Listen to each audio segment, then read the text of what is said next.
Hello friends, welcome you all in VSM board classes. In today's lecture, we are going to discuss the topic chemical bonding, which is important for our upcoming examination for IITG and NEET. So we are going to discuss with some of simple objective questions. We are starting here. The first question is ionic and covalent bonds are present in. देखिए आपसे पूछा हुआ है both ionic and covalent bond यहाँ कौन से compounds में present होते हैं। देखिए तो हम चेक करें दैट वाटर मॉलिक्यूल सबसे पहले हमें गिवन है, जहां हम जानते हैं वाटर मॉलिक्यूल में सेंट्रल एटम ऑक्सीजन जिसके वैलेंसी शेल में 6 इलेक्ट्रॉन है, अपना ऑक्टेट कंप्लीट करने के लिए यह 2 हाइड्रोजन एटम के साथ में 2 कोवेलेंट बॉन्ड बना लेता है। और कोवेलेंट बॉन्ड बनाने की वजह से यहाँ पर कौन सा बॉन्ड, क्या हम कहेंगे केवल कोवेलेंट बॉन्ड प्रेजेंट है, आयोनिक बॉन्ड यहाँ पर प्रेजेंट नहीं होता। ऐसे ही कैल्शियम टेट्राक्लोराइड CCl4 हमें गिवन है, जहां हम जानते हैं that outermost shell of carbon में हमारे पास में 4 इलेक्ट्रॉन है और ऑक्टेट कंप्लीट करने के लिए है carbon near by chlorine atom से 1 इलेक्ट्रॉन शेयर कर लेता है। दैट मीन्स फिर से एक इलेक्ट्रॉन की शेयरिंग से जो बॉन्ड बना है वो हमारा सिग्मा बॉन्ड यानी कोवेलेंट बॉन्ड आपका हो जाएगा। और कोवेलेंट बॉन्ड बनता है इसलिए ये भी हमारा क्या हो जाएगा, केवल कोवेलेंट बॉन्ड कैरी करने वाला कंपाउंड है जिसमें आयोनिक बॉन्ड एब्सेंट हो जाता है। नेक्स्ट देखें कैल्शियम क्लोराइड। यहाँ देखिए कैल्शियम आपका क्या है, मेटल है और मेटल भी कौन सा है, एल्कलाइन अर्थ मेटल है। कैल्शियम क्या है, एल्कलाइन अर्थ मेटल को रिप्रेजेंट कर रहा है। अब ये जो एल्कलाइन अर्थ मेटल है उसमें हम क्या देख रहे हैं that alkaline earth metal calcium metal होने की वजह से क्या होगा कि ये आयोनिक बॉन्ड आसानी से बना सकता है। तो कैल्शियम क्लोराइड में क्या है, केवल आयोनिक बॉन्ड प्रेजेंट होता है, कोवेलेंट बॉन्ड यहाँ पर प्रेजेंट नहीं होते। और नेक्स्ट लास्ट हम देखें दैट अमोनियम क्लोराइड जो हमें दिया हुआ है, अमोनियम क्लोराइड की हम बात करें तो यहाँ देखिए अमोनियम कैटायन और क्लोराइड एनायन प्रेजेंट है और इन कैटायन और एनायन के बीच में आयोनिक बॉन्ड बना हुआ है। साथ ही अगर हम अमोनियम की स्ट्रक्चर देखें तो यहाँ नाइट्रोजन हाइड्रोजन के साथ में कोवेलेंट बॉन्ड बनाता हुआ है, तो ये क्या हो जाएगा आपका कोवेलेंट बॉन्ड हो जाएगा। तो both covalent as well as ionic bond यहाँ पर प्रेजेंट है, इसलिए ऑप्शन नंबर डी हमारा इस क्वेश्चन का करेक्ट आंसर हो जाएगा। यहाँ हमें अमोनियम के लिए एक स्पेसिफिक बात याद रखनी है कि जनरली आयोनिक बॉन्ड जो होते हैं वो मेटल कैटायन के द्वारा बनाए जाते हैं। अगर आपका कैटायन मेटल है तो वो जनरली क्या करेगा, आयोनिक बॉन्ड बनाएगा जब वो नॉन मेटल के साथ जुड़ेगा। जब वो नॉन मेटल के साथ जुड़ेगा एनायन के साथ तो वो क्या बन जाएगा, मेटेलिक बॉन्ड, ये आयोनिक बॉन्ड हमारा बन जाता है। लेकिन अमोनियम ये इकलौता ऐसा आपका कैटायन है जो आयोनिक बॉन्ड बना सकता है, लेकिन यहाँ पर कोई मेटल प्रेजेंट नहीं है। Both nitrogen as well as hydrogen आपके क्या है, कोवेलेंट है, मतलब दोनों नॉन मेटेलिक हैं, लेकिन फिर भी ये कौन सा बॉन्ड बना रहे हैं, ये आयोनिक बॉन्ड बनाने की टेंडेंसी रखता है। तो आपको याद रखना है that ammonium is the only cation which can form ionic bond. ये नॉन मेटल होते हुए भी क्या आयोनिक बॉन्ड फॉर्मेशन कर सकते हैं। तो ऑप्शन नंबर डी आयोनिक और कोवेलेंट बॉन्ड के लिए हम कहेंगे अमोनियम क्लोराइड हमारा बेस्ट ऑप्शन हो जाएगा। चलिए नेक्स्ट प्रश्न देखें, which one is the electron deficient compound. आपसे पूछा हुआ है दैट इलेक्ट्रॉन डेफिशिएंट कंपाउंड क्या होते हैं। हम कहेंगे that electron deficient compounds are those जिनके आउटर मोस्ट शेल या जिसको आप वैलेंसी शेल कह रहे हो उसमें 8 इलेक्ट्रॉन से कम लेस देन 8 इलेक्ट्रॉन प्रेजेंट होते हैं, उन्हें अपन इलेक्ट्रॉन डेफिशिएंट कंपाउंड कह देते हैं। अब जैसे हम पहला ऑप्शन चेक करें आयोडीन, हम जानते हैं दैट आयोडीन इसके वैलेंसी शेल में 7 इलेक्ट्रॉन प्रेजेंट होते हैं। क्यों, क्योंकि आयोडीन क्या है, हैलोजन फैमिली का मेंबर है जिसका इलेक्ट्रॉनिक कॉन्फ़िगरेशन हो जाएगा NH2NP5। अब ये एक क्लोरीन एटम के साथ में एक इलेक्ट्रॉन शेयर कर लेता है, दैट मीन्स इसका ऑक्टेट कंप्लीट हो जाता है। तो ये तो कंप्लीट ऑक्टेट वाला कंपाउंड हो गया। नेक्स्ट आप देखें अमोनिया, इसमें सेंट्रल एटम नाइट्रोजन जिसका वैलेंसी शेल इलेक्ट्रॉनिक कॉन्फ़िगरेशन हो जाएगा 2s2 यानी 5 इलेक्ट्रॉन यहाँ पर इसके पास है और 5 में से एक हाइड्रोजन, दूसरा हाइड्रोजन और 3 हाइड्रोजन एटम के साथ में ये कोवेलेंट बॉन्ड बना लेता है। दैट मीन्स टोटल 8 इलेक्ट्रॉन इसके पास में हो गए, तो ये भी इलेक्ट्रॉन ऑक्टेट कंप्लीट करने वाला कंपाउंड हमारा हो जाएगा। नेक्स्ट आपका है PCl3। तो जिस तरह से नाइट्रोजन हमारा 15th ग्रुप का एलिमेंट है, फास्फोरस भी आपका 15th ग्रुप का एलिमेंट है, तो ये भी कंप्लीट ऑक्टेट वाला कंपाउंड हो जाएगा।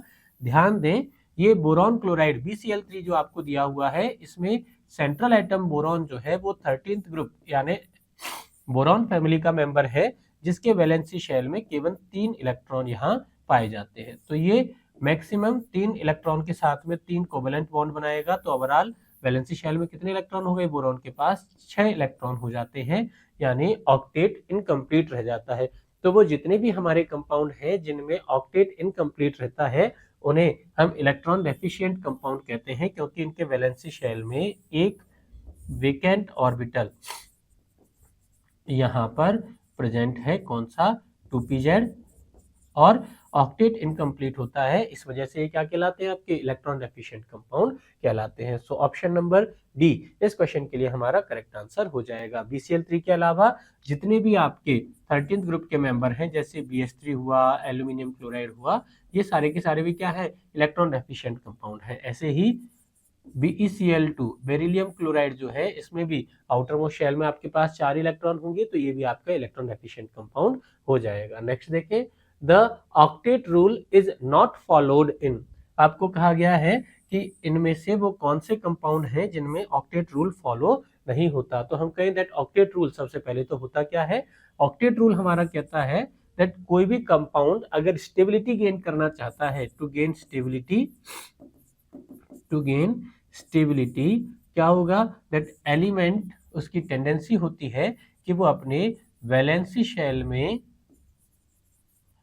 ऑक्टेट कंप्लीट कर ले। अब वैलेंसी शेल में ऑक्टेट कंप्लीट करने का मतलब वो nearest noble gas configuration acquire कर ले, जहां हम जानते हैं दैट नोबेल गैस का एक कॉन्फ़िगरेशन कितना हो जाता है? NH2 NP6 हो जाता है। तो जैसे ये noble gas configuration NH2 NP6 होगा, वैलेंसी शेल में 8 इलेक्ट्रॉन हो जाएंगे, और जैसे ही वैलेंसी शेल में 8 इलेक्ट्रॉन होंगे, हम कहेंगे दैट क्या हो जाएगा? स्टेबिलिटी आ जाएगी। तो ऑक्टेट रूल हमें दिया गया था, जिसके अकॉर्डिंग हमें बताया गया कि किसी भी एटम या एलिमेंट को स्टेबिलिटी गेन करने के लिए अपने वैलेंसी शेल में 8 इलेक्ट्रॉन कंप्लीट करने होते हैं। अब यहाँ हम चेक करें, देखिए फ्लोरीन, जिसके वैलेंसी शेल में 7 इलेक्ट्रॉन आपके पास होते हैं, जब ये near by second fluorine atom के साथ में इलेक्ट्रॉन शेयर करेगा, तो टोटल कितने हो जाएंगे? दोनों अपने एक एक इलेक्ट्रॉन को शेयर कर रहे हैं, इसलिए यहाँ पर इनके पास कितने? 8 इलेक्ट्रॉन कंप्लीट हो जाते हैं।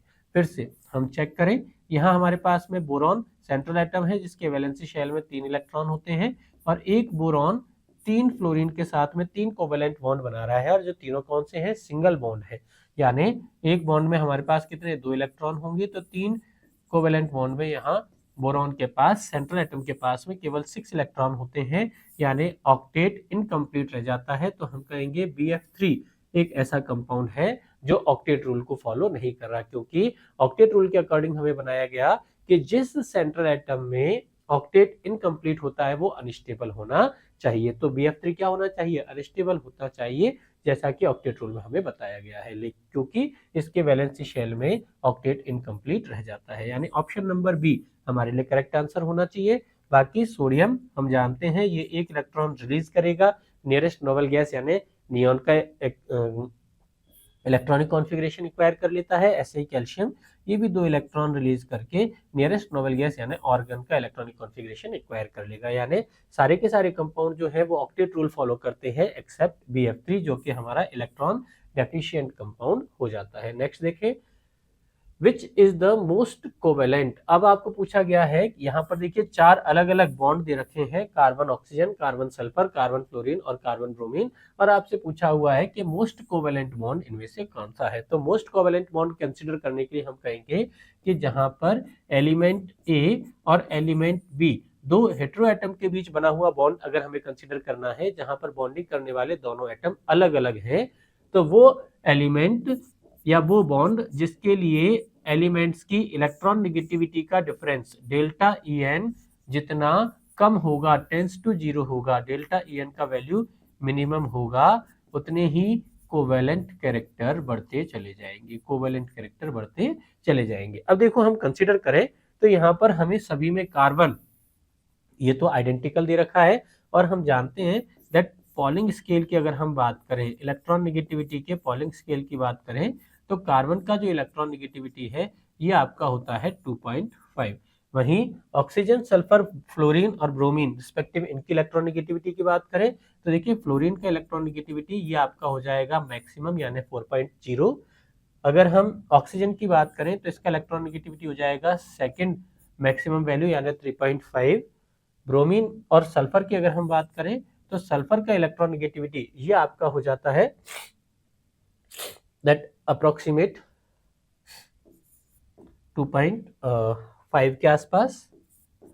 और ब्रोमीन इसका इलेक्ट्रॉन नेगेटिविटी ये हम कह देते हैं 2.8 आपका हो जाएगा। अब अगर हम इलेक्ट्रॉन नेगेटिविटी डिफरेंस निकालें तो कार्बन फ्लोरीन बॉन्ड के लिए ये हो जाएगा 1.5, कार्बन ऑक्सीजन बॉन्ड के लिए यहाँ पर आपका हो जाएगा 1.0, कार्बन सल्फर बॉन्ड के लिए ये आपका हो जाएगा अप्रोक्सीमेट इक्वल्स टू 0 और कार्बन ब्रोमीन बॉन्ड के लिए ये हो जाएगा 0.3। तो यहाँ हम क्या देख रहे हैं, कार्बन सल्फर बॉन्ड के लिए डेल्टा EN यानी इलेक्ट्रॉन नेगेटिविटी डिफरेंस का वैल्यू टेंस टू 0 है या अप्रोक्सीमेट इक्वल्स टू 0 है। इसका मतलब कि ये जो बॉन्ड है वो मोस्ट कोवेलेंट कैरेक्टर कैरी करेगा। ऑप्शन नंबर बी इस क्वेश्चन के लिए हमारा करेक्ट आंसर हो जाएगा। नेक्स्ट देखें, स्ट्रॉन्गेस्ट बॉन्ड इज। अब आपको देखिए यहाँ पर 4 बॉन्ड दे रखे हैं, carbon carbon, carbon hydrogen, carbon nitrogen और कार्बन ऑक्सीजन, और आपसे पूछा है कि इनमें से सबसे स्ट्रॉन्गेस्ट बॉन्ड कौन सा है।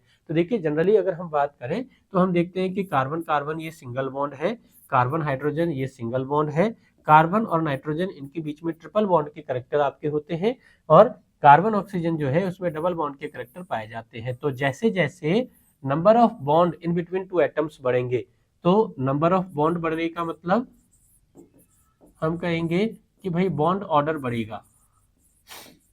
अगर बॉन्ड ऑर्डर बढ़ेगा या फिर हम कहें बॉन्ड लेंथ क्या होती चली जाएगी, कम होती चली जाएगी। तो बॉन्ड लेंथ कम होने पर रिस्पेक्टिव बॉन्ड एनर्जी का जो वैल्यू है वो बढ़ता चला जाएगा, और बॉन्ड एनर्जी बढ़ने का मतलब हम कहेंगे रिस्पेक्टिव बॉन्ड स्ट्रेंथ जो है वो भी बढ़ती चली जाएगी। तो यहाँ हम देख रहे हैं कि कार्बन नाइट्रोजन के बीच में जो बॉन्ड है वो कितने 3 बॉन्ड बने हुए हैं, 3 कोवेलेंट बॉन्ड बने हुए हैं।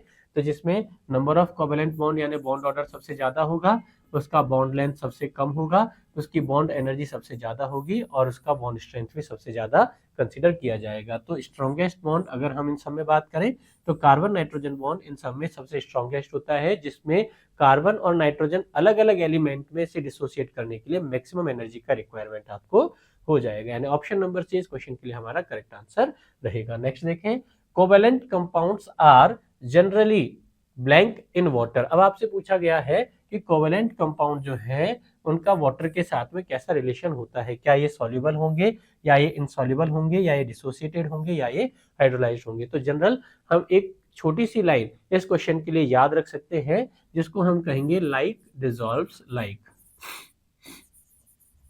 लाइक डिसॉल्व्स लाइक यानी समान समान को घोलता है। तो अब देखिए कोवेलेंट कंपाउंड हमें दे रखे हैं, तो हम कहेंगे दैट कोवेलेंट कंपाउंड यानी वो जिनके लिए डायपोल मोमेंट वेक्टर म्यू जो होता है, क्या डायपोल मोमेंट वेक्टर म्यू जिससे अपन रिप्रेजेंट करते हैं उसका वैल्यू लगभग अप्रोक्सीमेट इक्वल्स टू 0 होता है। तो जब डायपोल मोमेंट का वैल्यू 0 होगा तो हम कहेंगे ऐसे कंपाउंड आपके नॉन पोलर कंपाउंड हो जाएंगे। कैसे हो जाएंगे, ये नॉन पोलर कंपाउंड हो जाएंगे। अब नॉन पोलर कंपाउंड अगर है और वाटर की अगर हम बात करें तो देखिए वाटर हम जानते हैं कि इसमें सेंट्रल एटम ऑक्सीजन है, साइड एटम हाइड्रोजन है और एक ऑक्सीजन 2 हाइड्रोजन से 2 कोवेलेंट बॉन्ड द्वारा जुड़ा हुआ है, जहां ऑक्सीजन के पास में 2 लॉन पेयर भी है और इसका शेप क्या हो जाता है, वी शेप हो जाता है। फिर अगर हम इस वाटर की बात करें तो इसका परमानेंट डायपोल मोमेंट 0 नहीं होता, साथ ही इसका डाइलेक्ट्रिक कांस्टेंट जो होता है वो सभी सॉल्वेंट में मैक्सिमम कितना, अबाउट 81 होता है। यानी कि ये सबसे बढ़िया कैसा पोलर सॉल्वेंट है। कैसा है ये, पोलर सॉल्वेंट है। तो हम देख रहे हैं कि कोवेलेंट कंपाउंड हमारे क्या है, नॉन पोलर नेचर के हैं, और वाटर क्या है आपका, पोलर सॉल्वेंट है। तो नॉन पोलर और पोलर यानी दोनों की नेचर अलग है, और अगर दोनों की नेचर अलग है तो हम कहेंगे कि भाई कोवेलेंट कंपाउंड जो है वो वाटर में क्या होते हैं, डिसॉल्व नहीं होते हैं या सॉल्युबल नहीं होते हैं। तो क्या लिखेंगे, that covalent compounds are generally insoluble in water, यानी ऑप्शन नंबर बी इस क्वेश्चन के लिए हमारा करेक्ट आंसर हो जाएगा। नेक्स्ट अगला प्रश्न देखें, number of electrons in the valence orbit of nitrogen in an ammonia molecule is. अब आपसे पूछा हुआ है कि एक अमोनिया मॉलिक्यूल अगर आपको दिया तो सबसे पहले हम जानते हैं दैट अमोनिया मॉलिक्यूलर फॉर्मूला इसका हो जाएगा NH3। यहाँ अगर हम इसका लुईस डॉट स्ट्रक्चर ड्रॉ करें, कौन सा लुईस डॉट स्ट्रक्चर या लुईस बिंदु संरचना इसकी अगर हम बनाएं तो हम जानते हैं इसमें सेंट्रल एटम होगा आपका नाइट्रोजन, जिसके वैलेंसी शेल में कितने 5 इलेक्ट्रॉन यहाँ प्रेजेंट हो जाते हैं।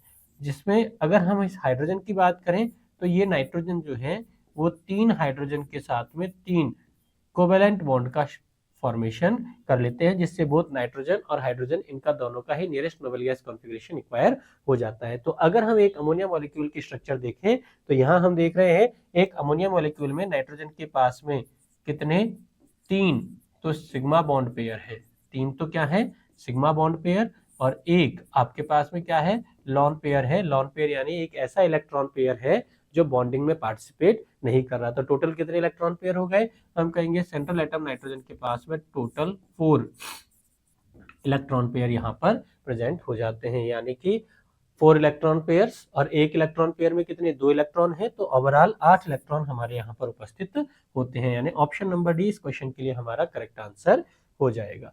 नेक्स्ट देखें, how many electron pairs are present in valency shell of oxygen in water molecule. अब देखिए हमसे नंबर ऑफ इलेक्ट्रॉन पेयर्स पूछा हुआ है वाटर मॉलिक्यूल के लिए, तो फिर से हम वाटर मॉलिक्यूल का स्ट्रक्चर बनाएंगे। हम जानते हैं दैट वाटर इसका मॉलिक्यूलर फॉर्मूला होता है H2O, जिसमें ऑक्सीजन आपका वैलेंसी शेल है और इसके वैलेंसी शेल में कितने 6 इलेक्ट्रॉन प्रेजेंट हो जाते हैं। इलेक्ट्रॉनिक कॉन्फ़िगरेशन अगर देखें ऑक्सीजन का दैट NH2 NP4 यानी वैलेंसी शेल में कितने 6 इलेक्ट्रॉन इसके पास में है।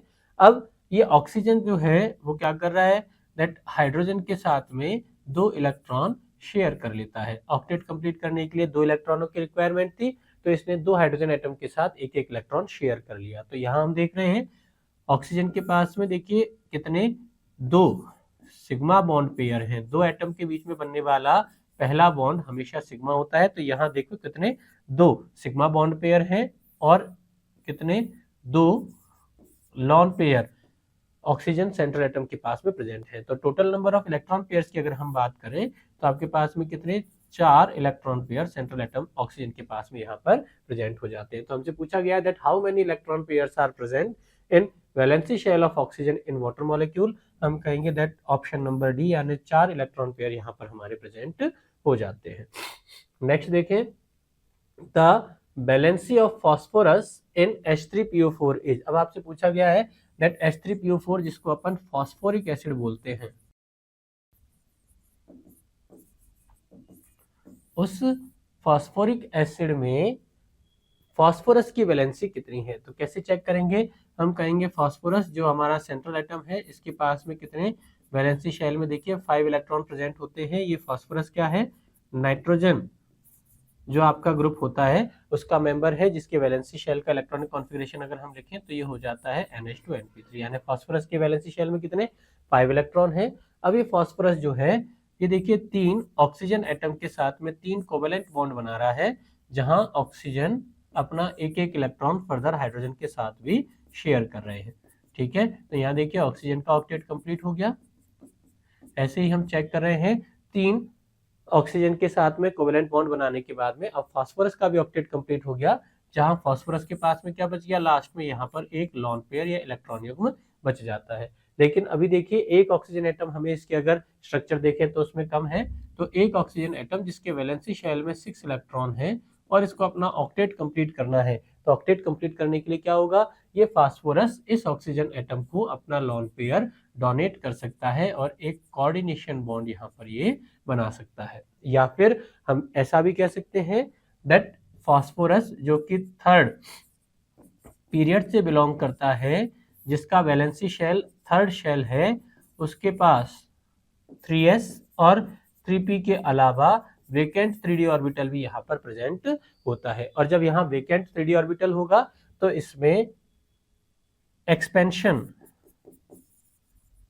वैलेंसी शेल का क्या हो जाएगा एक्सपेंशन हो जाएगा, यानी ऑक्टेट का एक्सपेंशन होने की वजह से क्या हो जाएगा, यहाँ पर इलेक्ट्रॉन्स की नंबर बढ़ जाएगी। तो ये क्या कर सकता है, ये 8 से ज्यादा इलेक्ट्रॉन अपने वैलेंसी शेल में कैरी कर सकता है। तो कहीं कहीं अगर आप स्ट्रक्चर देखें तो वहां आपको फास्फोरस का ऑक्सीजन के साथ डबल बॉन्ड और 3 OH इस फास्फोरस से अटैच होते हुए दिख सकते हैं, या फिर आपको फास्फोरस का ऑक्सीजन के साथ एक कोऑर्डिनेशन बॉन्ड और 3 फास्फोरस ऑक्सीजन सिंगल बॉन्ड आपको देखने को मिल सकते हैं। तो ओवरऑल हम देख रहे हैं फास्फोरस को अपने वैलेंसी शेल में इलेक्ट्रॉन कंप्लीट करने के लिए कितने, 3 इलेक्ट्रॉनों की और रिक्वायरमेंट है, यानी कि फास्फोरस की वैलेंसी यहाँ पर कितनी हो जाएगी, देखिए तो 1, 2 और 3 कोवेलेंट बॉन्ड तो इसने यहाँ पर बना लिए, प्लस 2 डबल बॉन्ड यहाँ पर ही बना रहा है, यानी इसकी वैलेंसी हम कह देंगे 5, इसकी वैलेंसी यहाँ पर हो जाती है। ऑक्टेट का एक्सपेंशन करने की वजह से फास्फोरस कितने 5 बॉन्ड बना सकता है, तो इसका वैलेंसी कितना हो जाएगा 5 यहाँ पर हो जाएगा, यानी ऑप्शन नंबर डी इस क्वेश्चन के लिए हमारा करेक्ट आंसर हो जाएगा। नेक्स्ट देखिए, valency of sulphur in Na2H2O3 is. अब आपसे पूछा हुआ है दैट Na2H2O3 में सल्फर का वैलेंसी कितना है, तो हम कहेंगे देखिए फिर से हम Na2H2O3 इसको हम हाइपो या सोडियम थायोसल्फेट भी कह देते हैं, क्या कहेंगे, सोडियम थायोसल्फेट भी कह देते हैं। अगर हम इसका लुईस डॉट स्ट्रक्चर बनाएं तो यहाँ पर हम कहेंगे दैट सोडियम, ये तो आपका मेटल होता है और मेटल है तो कैसा बॉन्ड बनाएगा, आयोनिक बॉन्ड का फॉर्मेशन यहाँ पर हो जाएगा। अगर हम इसका लुईस डॉट स्ट्रक्चर बनाएं तो यहाँ देखिए सल्फर, इसके वैलेंसी शेल में 6 इलेक्ट्रॉन प्रेजेंट हो जाएंगे और यह 3 ऑक्सीजन के साथ में जुड़ा हुआ है।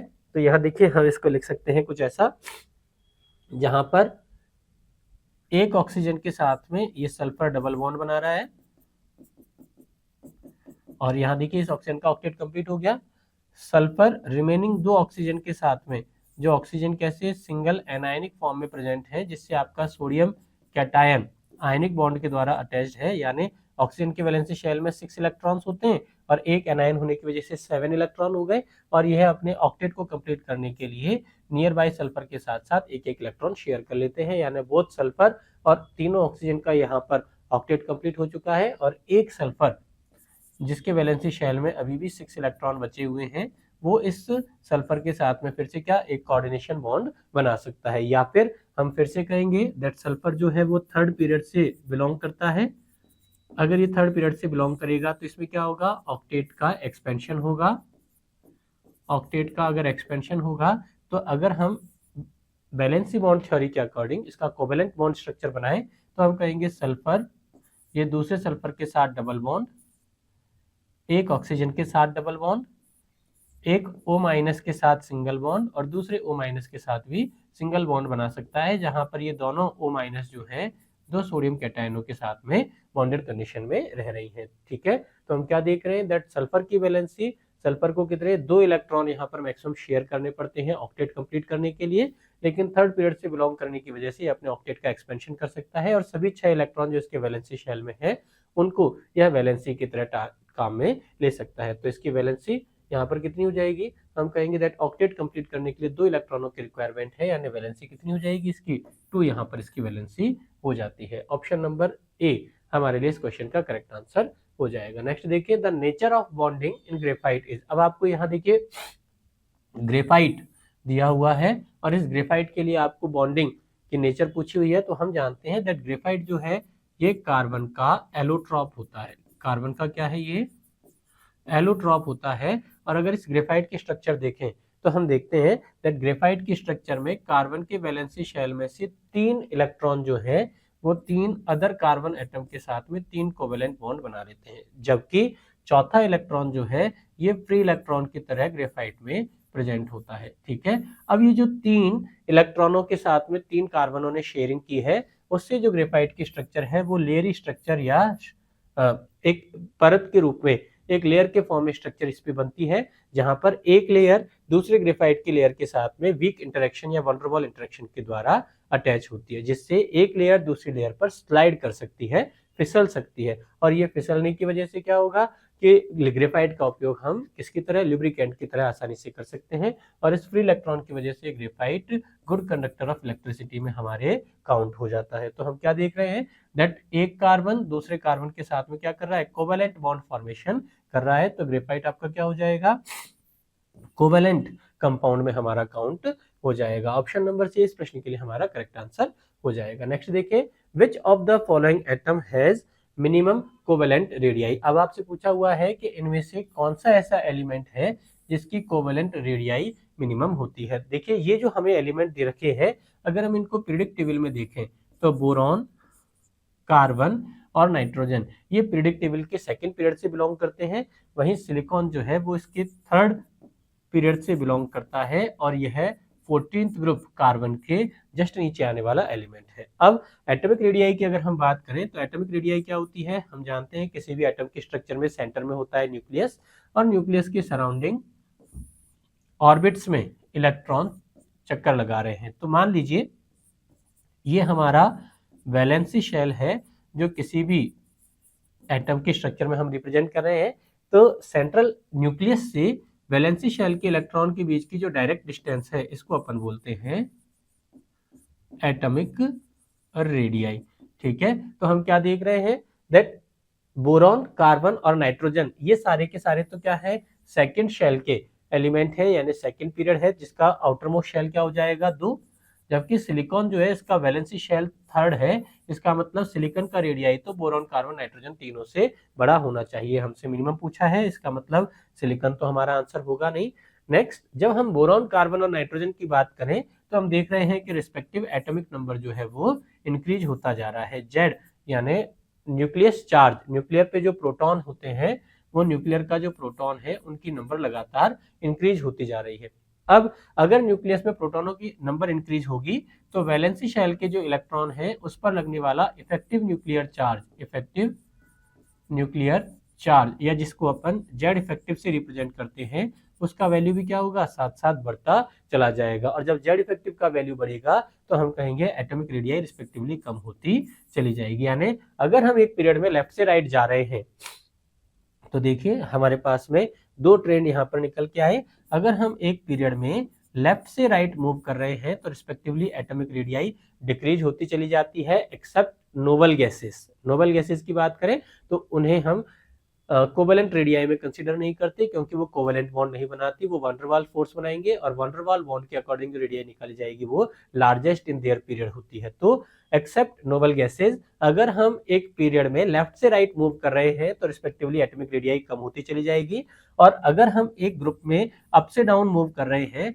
तो यहाँ पर एटॉमिक रेडियाई क्या होगी, बढ़ती चली जाएगी। दैट मीन्स हम कहेंगे दैट बोरॉन का एटॉमिक रेडियाई की बजाय नाइट्रोजन का एटॉमिक रेडियाई मिनिमम होगा, और सिलिकॉन इनका एटॉमिक रेडियाई तो सबसे बड़ा हो जाएगा। यानी मिनिमम कोवेलेंट रेडियाई हमसे पूछी है, हम कहेंगे नाइट्रोजन हमारे इस क्वेश्चन के लिए करेक्ट आंसर हो जाएगा। नेक्स्ट देखें, which of the following substances has giant covalent structure। अब आपसे पूछा हुआ है कि इनमें से ऐसा कौन सा सब्सटेंस है जिसकी स्ट्रक्चर जाइंट यानी सबसे बड़ी होती है। तो देखिए हम जानते हैं दैट पी ब्लॉक के कुछ एलिमेंट हमारे ऐसे होते हैं जिनमें कैटेनेशन की टेंडेंसी पाई जाती है। किसकी, कैटेनेशन की टेंडेंसी पाई जाती है, यानी यहाँ पर ये जो एलिमेंट है वो लंबी चेन स्ट्रक्चर बनाने की प्रॉपर्टी रखते हैं। जैसे अगर हम कार्बन की बात करें तो कार्बन लंबी चेन स्ट्रक्चर बना सकता है, ऐसे 14th ग्रुप में अगर हम सिलिकॉन की बात करें तो ये सिलिकॉन भी क्या कर सकता है, लंबी चेन स्ट्रक्चर बना सकता है। कार्बन के लिए तो हम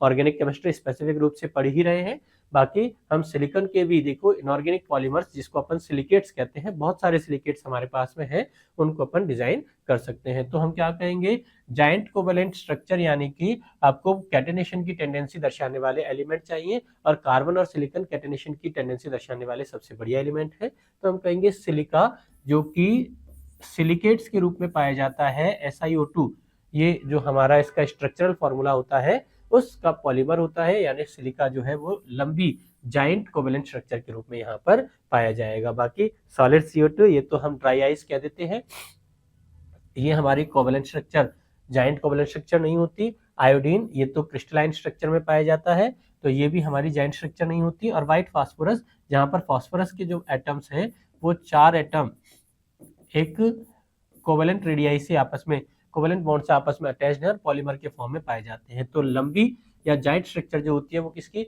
सिलिका की पाई जाती है, जो पॉलीमर के फॉर्म में यहाँ सिलिकेट्स के रूप में प्रेजेंट हो जाता है। यानी ऑप्शन नंबर ए इस क्वेश्चन के लिए हमारा करेक्ट आंसर हो जाएगा। नेक्स्ट देखें, which of the following has covalent bond. अब आपसे पूछा हुआ है कि इनमें से कोवेलेंट बॉन्ड किसमें है, तो हम कहेंगे that covalent bond generally non metals में पाया जाता है। कहाँ पाया जाता है, नॉन मेटल्स में कोवेलेंट बॉन्ड पाया जाता है। या हम कहें कोवेलेंट बॉन्ड के लिए अगर पॉलिंग स्केल की बात करें, किसकी,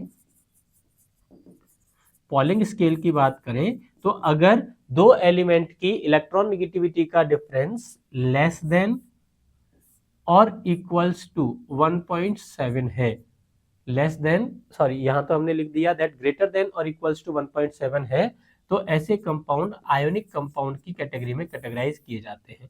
अगर यही डिफरेंस आपका 1.7 से कम रह जाए तो फिर ये कंपाउंड जो होंगे वो हमारे कोवेलेंट कंपाउंड की कैटेगरी में कैटेगराइज किए जा सकते हैं। यानी कि अगर एलिमेंट ए और दूसरा एलिमेंट भी ए है, यानी दोनों एटम होमोडायनेमिक है जिनका इलेक्ट्रोनेगेटिविटी डिफरेंस टेंस टू 0 है, लगभग बराबर 0 है, तो ये सारे के सारे कंपोनेंट हमेशा क्या होंगे, प्योर कोवेलेंट कंपाउंड होंगे। चेक करें। अब देखिए यहाँ पर हमें क्या दे रखा है, सोडियम, सोडियम, मैग्नीशियम, ये तीनों जो है इनमें हमें तीनों जो दी गई हैं वो एल्कलाइन मेटल है, एस ब्लॉक की, या फिर एल्कलाइन अर्थ मेटल है। यानी कि ये दोनों ही क्या है, एस ब्लॉक के एलिमेंट हैं, और एस ब्लॉक के एलिमेंट यानी स्ट्रॉन्गेस्ट मेटेलिक करेक्टर, और जब मेटेलिक करेक्टर स्ट्रॉन्गेस्ट होंगे तो यहाँ पर हमेशा क्या बनेगा, आयोनिक बॉन्ड का फॉर्मेशन होगा। वहीं अगर हम इस एल्यूमिनियम क्लोराइड की बात करें, यानी हम पीरियोडिक टेबल में लेफ्ट से राइट साइड में मूव करते जा रहे हैं, तो एल्यूमिनियम जो कि 13th ग्रुप का एलिमेंट है और क्लोरीन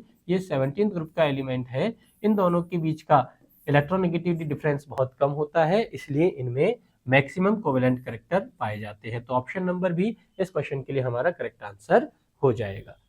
नेक्स्ट क्वेश्चन देखें, highest covalent character is found in. अब आपसे पूछा हुआ है कि ये जो कंपाउंड्स हैं इनमें किस कंपाउंड में हाईएस्ट कोवेलेंट करेक्टर आपको देखने को मिलेगा। अब देखिए यहाँ हम देख रहे हैं कि सारे कंपाउंड जो हैं उनमें मेटल एटम आपको दिया हुआ है, और ये मेटल एटम का नॉन मेटल के साथ में बना हुआ बॉन्ड है, और हम जानते हैं कि मेटल और नॉन मेटल जहां इन्वॉल्व होते हैं वहां हमारे आयोनिक बॉन्ड का फॉर्मेशन हो जाएगा। लेकिन अब देखिए इसमें हमसे कोवेलेंट करेक्टर पूछे हैं, तो जब भी आपको किसी आयोनिक कंपाउंड में कोवेलेंट करेक्टर डिफाइन करने हैं, हमने क्या करना है, आयोनिक कंपाउंड में कोवेलेंट करेक्टर डिफाइन करने हैं, तो आयोनिक कंपाउंड में कोवेलेंट करेक्टर डिफाइन करने का काम फाजान्स के रूल द्वारा हम कर सकते हैं। किसके द्वारा, फाजान्स रूल द्वारा कर सकते हैं, जिन्होंने हमें बताया कि अगर आपके कैटायन का रेडियाई कम है, देखिए ये स्मॉलर एटॉमिक रेडियाई वाला कैटायन है जिसका चार्ज ज्यादा है और रेडियाई कम है, तो इसका चार्ज डेंसिटी क्या होगा, ज्यादा हो जाएगा। जब ये स्मॉलर साइज का कैटायन बिगर एनायन के कांटेक्ट में आता है तो ये सिमेट्रिक साइज वाले एनायन को डिस्टॉर्शन कर देगा। क्या कर देगा, एनायन को डिस्टॉर्शन कर देता है, यानी अपने इलेक्ट्रॉन्स को ये अपनी तरफ खींच लेगा और इसके जो न्यूक्लियस है उसको रिपेल करने की कोशिश करेगा, जिससे इसमें क्या होता है, कोवेलेंट करेक्टर डेवलप हो जाते हैं। कौन से करेक्टर, कोवेलेंट करेक्टर बढ़ जाते हैं। अब डिफॉर्मेशन किस एनायन का होगा, तो हम कहेंगे जिस एनायन का रेडियाई ज्यादा होगा या जिस एनायन पर चार्ज ज्यादा होगा उसका डिफॉर्मेशन या उसका पोलराइजेबिलिटी नेचर जो है वो मैक्सिमम हो जाएगी। तो यहाँ चेक करें, देखिए आयोडीन, फ्लोरीन, ब्रोमीन, क्लोरीन, ये सारे के सारे आपके क्या है, हैलोजन फैमिली के एलिमेंट हैं, जहां हम जानते हैं फ्लोरीन, क्लोरीन, ब्रोमीन और आयोडीन में अगर हम ग्रुप में अप टू डाउन आए तो आयोडीन का एटॉमिक रेडियाई सबसे ज्यादा होगा, और आयोडीन का रेडियाई सबसे ज्यादा है तो इसकी पोलराइजेबिलिटी भी सबसे ज्यादा होगी, यानी इसका जो डिस्टॉर्शन होगा वो मैक्सिमम होगा। तो कैल्शियम आयोडाइड जो है उसमें मैक्सिमम कोवेलेंट करेक्टर यहाँ डेवलप हो जाएंगे, यानी ऑप्शन नंबर ए इस क्वेश्चन के लिए हमारा करेक्ट आंसर हो जाएगा। अगर मैक्सिमम आयोनिक करेक्टर की बात करता तो हम कहते हैं कैल्शियम फ्लोराइड हमारा मैक्सिमम आयोनिक कंपाउंड हो जाएगा। That means option number A, covalent character हमसे पूछा हुआ है तो हम कहेंगे ऑप्शन नंबर ए हमारा इस क्वेश्चन के लिए करेक्ट आंसर हो जाएगा। नेक्स्ट देखें, octet rule is not valid, आपसे नॉट वैलिड पूछा हुआ है फॉर द मॉलिक्यूल्स, तो हम कहे देखिए ऑक्सीजन ये हमारा डायटमिक मॉलिक्यूल है, अगर हम इसकी लुईस डॉट स्ट्रक्चर बनाएं तो इसके वैलेंसी शेल में 6 इलेक्ट्रॉन होते हैं, जहां दूसरे ऑक्सीजन के पास भी 6 इलेक्ट्रॉन हैं और ये दो इलेक्ट्रॉन की शेयरिंग करके अपना ऑक्टेट कंप्लीट कर लेते हैं। तो ये ऑक्टेट रूल को फॉलो करेगा। कार्बन डाइऑक्साइड की बात करें, वैलेंसी शेल में 4 इलेक्ट्रॉन है और नियर बाई ऑक्सीजन के साथ में दो इलेक्ट्रॉन शेयर किए, यानी सेंट्रल एटम और साइड एटम दोनों का ऑक्टेट कंप्लीट हो गया, ऑक्टेट रूल को फॉलो करता है।